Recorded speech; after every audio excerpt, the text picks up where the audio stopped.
to Say a Prayer Ministries. My name is Benny Chris Onyibe, as you all know. And I hope you had an amazing week last week. We're going to start this week by recapping how last week's video ended. Do you remember how the book of Nehemiah ended and how basically he returned to find out that the Israelites had neglected the house of God, and how he went into fix it mode? And the whole point of Nehemiah was just to teach us on how to handle negativity. So now we're in the book of Esther, and I'm just basically going to take you through the story. The book of Esther has just 10 chapters, as at the time the events in the book of Esther took place, the Israelites were still in exile. So it is safe to say the book of Esther doesn't fall chronologically from the book of Nehemiah.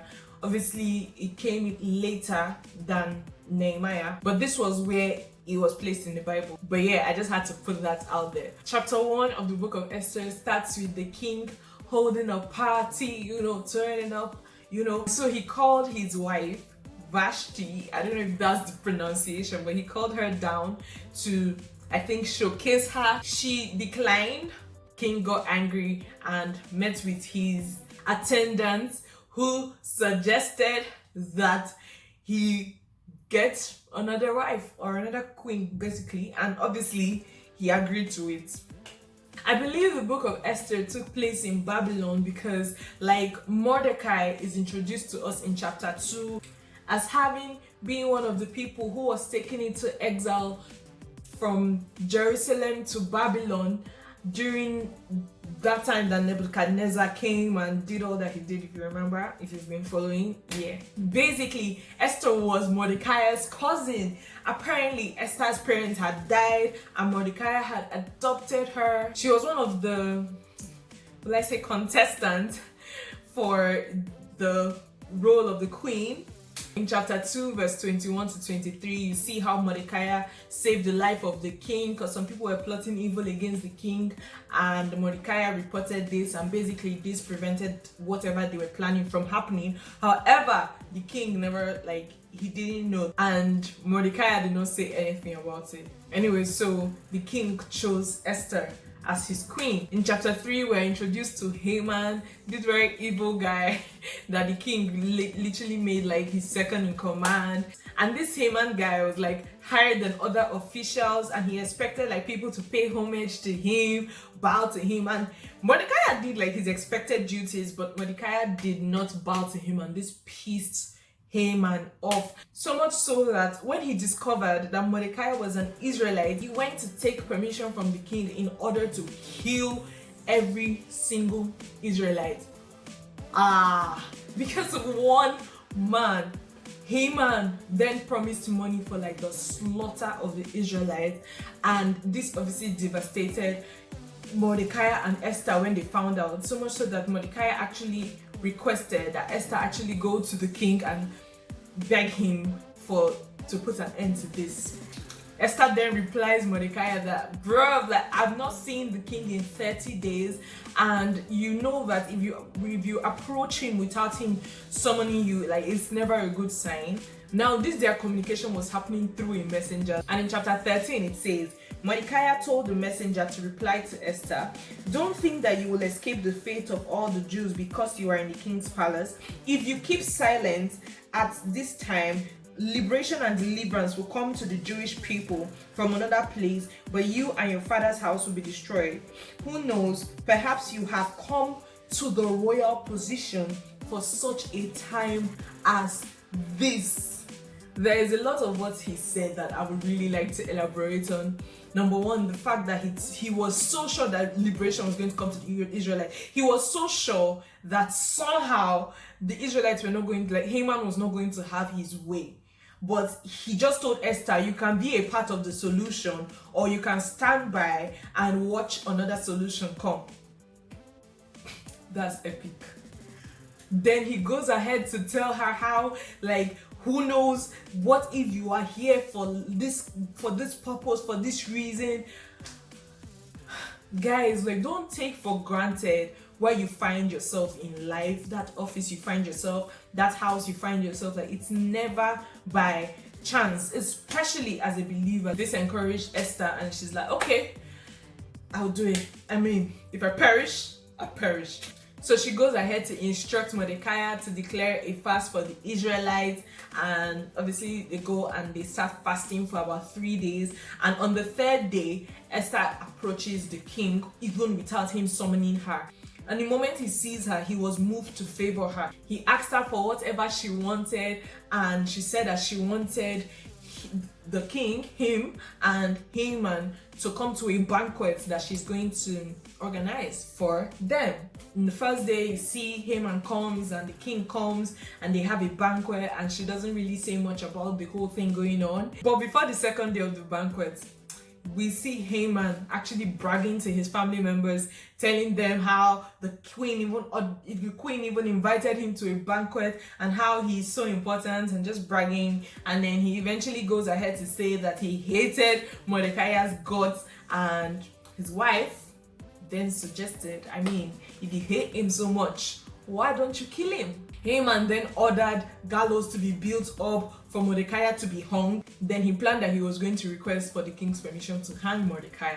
However, in chapter 6, we see the king restless and he couldn't sleep, and so he ordered like his servants that they should bring the records of the kingdom, and they brought it, and he was looking through it, and that was when he discovered that there was once a time that a man called Mordecai saved his life.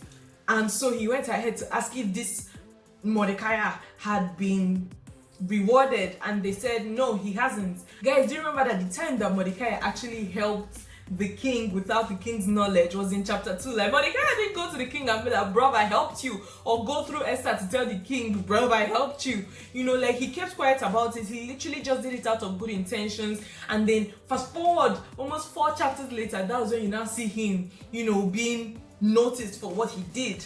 Guys, be patient. Your time is coming. All those things you do in secret, all your hard work that you do in secret, it will not be in vain. Your time for reward is close. Anyway, so the king sees Haman and asks him, what should I do for if I want to reward somebody? And Haman suggested, oh, you should do this and do that, and, you know, make it known and public. The king takes Haman's advice and goes and honors Mordecai. The time that the king actually saw Haman was actually approaching the king to ask for permission to hang Mordecai. And that conversation was just switched like, and it just shocked Haman. Like, the same person he wanted to get hanged was the person the king was looking for to honor. But Haman ended up being the one giving the advice for the person who he intended to kill to be honored. When God wants to bless you, he can literally use your enemies to bless you. Don't underestimate anybody. God can bless you through any person. Obviously, this was very embarrassing for Mordecai, but as he was just like making his way back to wherever, he just got transported quickly to the 2nd banquet that Esther had organized for him and the king. The king goes ahead to ask Esther again, what do you want, baby girl? And Esther is like, I want what is happening to my people to come to an end, to stop. And the king is furious, like, who is doing this to your people? And she points at Haman. And this literally infuriates the king so much so that he stands up and walks out, maybe to calm down. And immediately he turns back. He sees Haman on Esther's feet, like begging her. But I feel like maybe he misread it and didn't know that he was begging her. Maybe he thought that he was doing whatever, and the king got furious and wanted to like literally pounce on the guy. But then one of the people around suggested that Haman should be hung on the gallows that he prepared for Mordecai to be hung. That was how Haman died. My own observation from this story: don't be too overly pompous, like, be humble. Don't wish people bad. Like, his beef was with Mordecai, not with the entire Israelites.